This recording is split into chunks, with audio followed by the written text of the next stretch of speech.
परीक्षा देण्यासाठी दिल्लीला गेलेली MBBS डॉक्टर तरुणी हरियाणात जळलेल्या अवस्थेत आढळली होती. उपचारावेळी तिचा मृत्यू झाला होता. भावना यादव असं मृत्यू झालेल्या डॉक्टर तरुणीचं नाव आहे. ती दिल्लीला ऑनलाईन क्लास करत असे आणि परीक्षा देण्यासाठी नेहमी दिल्लीला जात असे. 21 एप्रिलला ती दिल्लीला गेली होती.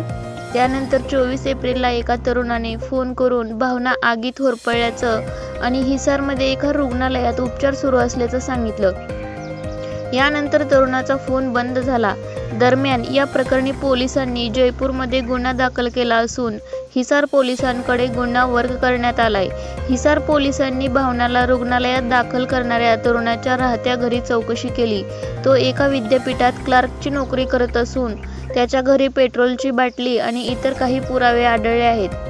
त्याचा शोध पोलीस घेत आहेत. भावनाने PG करण्यासाठी 10 ते 12 लाखांच्या पॅकेजची ऑफर नाकारली होती. त्यानंतर ती परीक्षा देत होती. तरुणाने जेव्हा भावनाच्या घरच्यांना फोन करून ती रुग्णालयात असल्याचं सांगितलं तेव्हा कुटुंबीय तातडीने तिथे पोहोचले. त्यावेळी तिच्यासोबत दुसरं कोणीही नव्हतं. पुढील उपचारासाठी भावनाला दुसऱ्या रुग्णालयात नेलं, पण उपचारावेळीच तिचा मृत्यू झाला. भावनाला रुग्णालयात दाखल करणाऱ्या तरुणाचं नाव उदेश यादव आहे. तो भावनाच्या एका चुलत बहिणीचा दीर आहे. उदेश विवाहित असून त्यानं असं का केलं याचा तपास आता पोलीस करत आहेत. भावनाच्या आईने पोलिसांना सांगितलं की मी मुलीच्या पोटावर मोठे जखमांचे व्रण पाहिले. तिच्यावर धारदार शस्त्राने वार केल्याची शक्यता आहे. पोलिसांनी आईचा जबाब नोंदवून या घटनेची चौकशी सुरू केली आहे.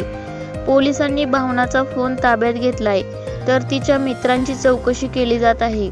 भावनावर हल्ला झाल्याची शक्यता आहे. तसंच तिला रुग्णालयात दाखल करणाऱ्या तरुणाच्या खोलीत पेट्रोल आणि इतर काही संशयास्पद गोष्टी आढळून आल्यात. या प्रकरणी आता 3 पथकं तपास करत असून आरोपीचा शोध घेतला जात आहे.